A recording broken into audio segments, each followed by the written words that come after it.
അപ്പോൾ ഇന്നത്തെ വീഡിയോയിൽ നമ്മൾ സംസാരിക്കാൻ പോകുന്നത് ലൈലാക്സിനെ കുറിച്ചാണ്. കാനഡയിലുള്ളവർക്ക് അത്യാവശ്യം പരിചയമുള്ള ഒരു ചെടിയാണ് ലൈലാക്സ്. വിവിധ വെറൈറ്റിയിലാണ് ഇവിടെ ലൈലാക്സ് ഉള്ളത്. നമ്മൾ ഗാർഡൻ സെൻറ്ററിൽ പോയി കഴിഞ്ഞിട്ടുണ്ടെങ്കിൽ നമുക്ക് ഒരുപാട് ലൈലാക്സ് കിട്ടും. അപ്പോൾ എനിക്ക് എൻ്റെ ചുറ്റിനുമുള്ള ലൈലാക്സിൽ കളക്ട് ചെയ്ത കുറച്ച് വെറൈറ്റികളാണ് ഞാൻ ഈ വീഡിയോയിൽ കാണിക്കുന്നത്.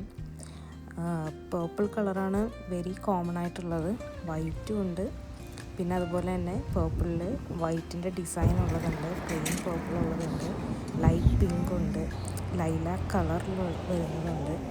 അങ്ങനെ ഒരുപാട് വെറൈറ്റി ലൈലാക്സ് ഉണ്ട്. എടുത്തു പറയേണ്ടത് എന്താണെന്ന് വെച്ച് കഴിഞ്ഞാൽ ഈ ചെടിയുടെ ഫ്രാഗ്രൻസ് ആണ്. ഇതുള്ളതിൻ്റെ ചുറ്റിനും മൊത്തം നമുക്കതിൻ്റെ ആ ബ്യൂട്ടിഫുൾ ഫ്രാഗ്രൻസ് കിട്ടും.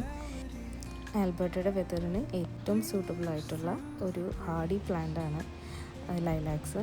-40 വരെയൊക്കെ അതിന് വിത്ത്സ്റ്റാൻഡ് ചെയ്യാൻ പറ്റും, അതിൽ കൂടുതലും പറ്റും. അത് കഴിഞ്ഞത് സ്പ്രിംഗ് ആകുമ്പോൾ തിരിച്ചു വരികയും ഇതുപോലത്തെ ബ്യൂട്ടിഫുൾ ഫ്ലവേഴ്സ് കിട്ടുകയും ചെയ്യും.